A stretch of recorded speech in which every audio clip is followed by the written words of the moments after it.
आप देख रहे हैं मेट्रो दिनांक टीवी न्यूज। आइए देखते हैं आज की खास खबर। भाजपा के खिलाफ उद्धव ठाकरे का राज्यव्यापी दौरा, विदर्भ से करेंगे शुरुआत।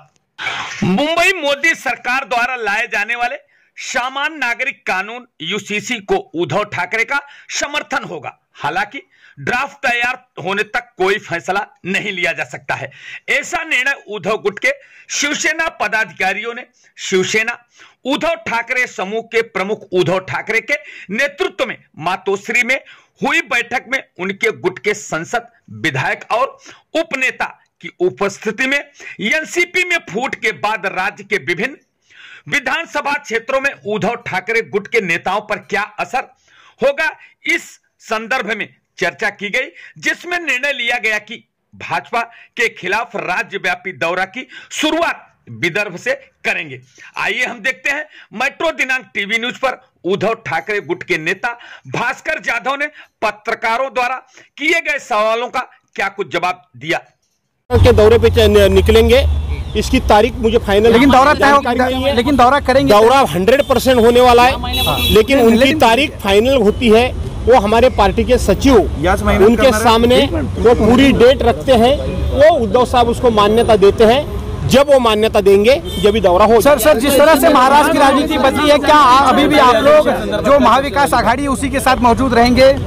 जैसा हमारे 40 MLA छोड़ के भी शिवसेना उद्धव बाला साहब ठाकरे मजबूत हो गए, वैसी ही एनसीपी मजबूत हो जाएगी। और अब आगे के देखेंगे हमारी महाविकास आघाड़ी उससे भी और मजबूत हो जाएगी। धन्यवाद। विधानसभा में पारित करना होता है तो उसका पहला ड्राफ्ट बनाया जाता है, उसका मसूदा बनाया जाता है, वो कैबिनेट में रखा जाता है। कैबिनेट के बाद उसको विधानसभा या पार्लियामेंट में चर्चा के लिए रखा जाता है और चर्चा होने के बाद में सभी के राय लेने के बाद में गवर्नमेंट उसको कायदे में या तो कानून में रूपांतरित करता है। लेकिन भारतीय जनता पार्टी ने ऐसा कोई मसूदा यहाँ पब्लिश किया नहीं है, कैबिनेट के सामने रखा, ऐसा हमारी जानकारी नहीं है। सेशन में रखने से पहले वो बाहर बवाल मचाना चाहती है, उनको वोटिंग का पोलराइजेशन करना है, हिंदू मुस्लिम को भिड़ाना है और इलेक्शन लड़ाना है। ये सब पूरा देशवासी जान गए हैं।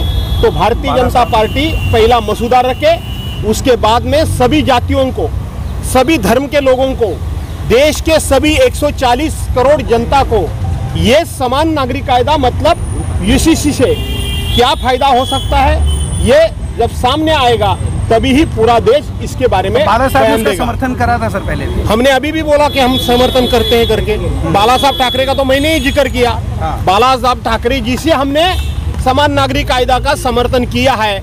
लेकिन इसमें भारतीय जनता पार्टी का हेतु क्या है, ये हमें जानकारी लेनी जरूरी पड़ी है, क्योंकि भारतीय जनता पार्टी विश्वास रखने जैसी पार्टी नहीं है। सर उद्धव जी का महाराष्ट्र दौरे को लेकर क्या, और उद्धव साहब ठाकरे जी एक साथ आएंगे या नहीं आएंगे इस बात पे कोई चर्चा नहीं हुई।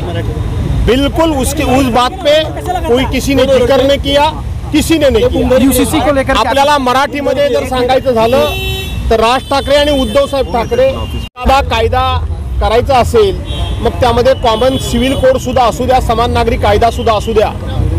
कुठलाही कायदा करण्यापूर्वी एक पहिल्यांदा ड्राफ्ट तयार केला जातो, एक मसुदा तयार केला जातो, तो मसुदा कॅबिनेट समोर चर्चेला आणला जातो।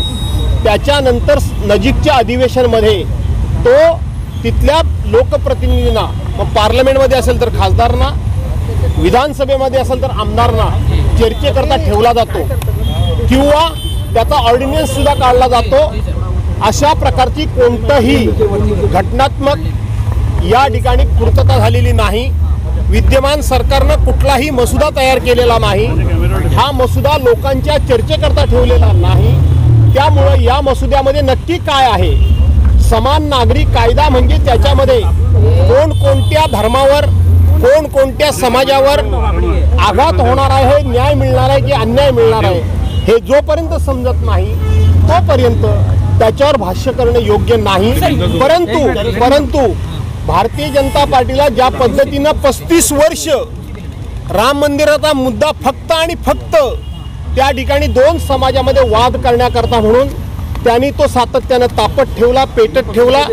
त्याच पद्धतीनं समान नागरी कायद्याचा विषय निवडणुकीच्या तोंडावर त्यांनी उपस्थित करून त्यांनी 2024ची निवडणूक डोळ्यासमोर ठेवून हा विषय समोर आणला असं आमचं ठाम मत झालंय। त्याच्याऐवजी भारतीय जनता पार्टीनं आपला समान नागरी कायद्याचा मसुदा काय आहे हा त्या ठिकाणी वैधानिक पद्धतीनं संसदीय कार्यपद्धतीनं देशाच्या समोर आणावा। आमचं तर त्यापूर्वीच शिवसेना प्रमुखांपासून मत स्पष्ट आहे, पण भारतीय जनता पार्टीला प्रत्येक गोष्टीचं भांडवल हे निवडणुकीकरता करायचं आहे की देशाला समान न्याय द्यायचा आहे हे स्पष्ट होऊ द्या। त्यानंतर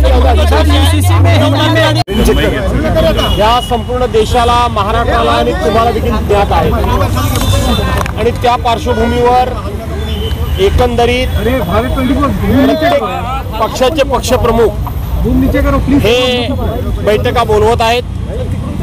महाराष्ट्रामध्ये घडत असलेल्या राजकीय ज्या काही घटना आहेत त्या घटनेचा एकंदरीत राज्यामधल्या वेगवेगळ्या जिल्ह्यांमध्ये कशा प्रकारचा परिणाम होऊ शकतो, त्या संदर्भामध्ये काय राजकीय समीकरणं बदलू शकतात, न बदलू शकतात, याबाबत पक्षाच्या आजच्या बैठकीमध्ये आमचे पक्षप्रमुख आदरणीय उद्धवसाहेब ठाकरे यांनी चर्चा केली, उहापोह केला आणि आम्हा सर्वांकडून त्या संदर्भामध्ये आढावा घेतला।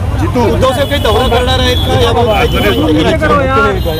उद्धवसाहेबांनी दौरा करावा अशा प्रकारचा आम्ही आग्रह करण्यापेक्षा उद्धव साहेबच गेले अनेक महिने मला महाराष्ट्रामध्ये फिरायचं आहे, मला महाराष्ट्रामध्ये फिरायचं आहे असं सातत्यानं सांगतायत, परंतु मध्यंतरी पाऊसच नव्हता। आता पाऊस बऱ्यापैकी झालेला आहे, त्यामुळं उद्धव साहेब महाराष्ट्राच्या दौऱ्यावर लवकरच बाहेर पडतील असं आम्हाला वाटतं। महाविकास आघाडीमध्ये चलोरेचा नारा द्यायचा आमदारांनी मागणी केली आहे का त्यांच्याकडे? शिवसेना एकटी लढेल आणि ताकदीनिशी उतरेल असं आहे की अशा प्रकारचा कोणताही विचार, कोणतीही चर्चा, पुसटचा सुद्धा उल्लेख त्या ठिकाणी कुणी केलेला नाही। ही कारणाशिवाय भारतीय जनता पार्टीकडून आमच्यामध्ये फूट पाडण्याकरता, आमच्या आपसामध्ये महाविकास आघाडीमध्ये अविश्वासाचं वातावरण निर्माण होण्याकरता आणि स्वतःचा राजकीय स्वार्थ साधण्याकरता म्हणून भारतीय जनता पार्टी अशा प्रकारच्या अफवा या पसरवत आहे, परंतु भारतीय जनता पार्टीवर आता कोणाचाही विश्वास राहिलेला नाही। सर, हिंदी में जानना चाहेंगे क्या बैठक में बातचीत हुई है, क्या कुछ आज निर्णय लिया गया है सर पार्टी की तरफ से, जिस तरह से राजकीय परिस्थिति बदली है महाराष्ट्र में? पूरा देश देख रहा है, महाराष्ट्र स्टेट देख रहा है कि जो भी राजकीय उथल पुथल हो गई है और वो उथल पुथल जो हो गई है उसके बारे में हर एक पार्टी का नेता, हर एक पार्टी का प्रमुख जानकारी लेता है। उसी तरह हमारे पार्टी प्रमुख आदरणीय उद्धव साहब ठाकरे जी ने हमें बुलाया था, नेतागण को बुलाया था, हमारे एमपी, हमारे एमएलए और हमारे उपनेता और प्रमुख नेताओं को उन्होंने बुलाया था।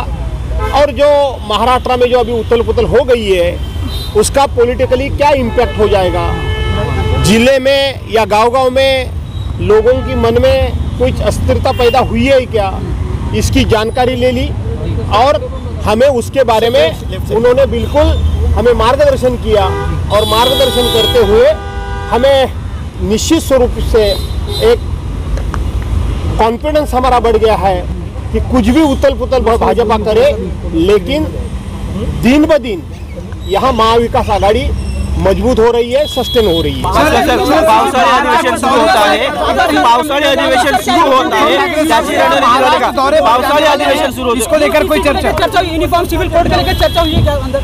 ऐसा है कि सभी बातों पे आज की महंगाई, आज के बढ़ते हुए अत्याचार, मणिपुर में हो रहा है लॉ एंड ऑर्डर का पूरा जो वहाँ सत्यानाश हो गया है, ऐसी सभी मामले में 2 दिन पहले देश के प्रधानमंत्री जी जिस राष्ट्रवादी कांग्रेस पर पार्टी पे करप्शन के, भ्रष्टाचार के आरोप करती है और वही पार्टी उनको मंत्रिमंडल में शामिल करती है, इसी सभी बारे में चर्चा होगी। समान नागरिक कायदा को लेकर क्या कुछ बातचीत हुई है? समान नागरिक कायदा हिंदी में कंटिन्यू कर दीजिए एक बार। समान नागरिक कानून को लेकर क्या समर्थन है आपल्या लोकशाहीमध्ये आणि आपल्या संसद बैठकीमध्ये आजच्या बैठकीमध्ये या विषयावर कुठल्याही प्रकारची चर्चा झालेली नाही। इच्छा आहे का बैठक हा मुद्दा कुणीही उपस्थित केलेला नाही सर। यूसीसी त्यामुळे या सगळ्याला भाष्य करणे योग्य नाही। सर यूसीसी को हिंदी में बता दीजिएगा। उद्धव ठाकरे गुट का क्या इस पे रिएक्शन है? यूसीसी हो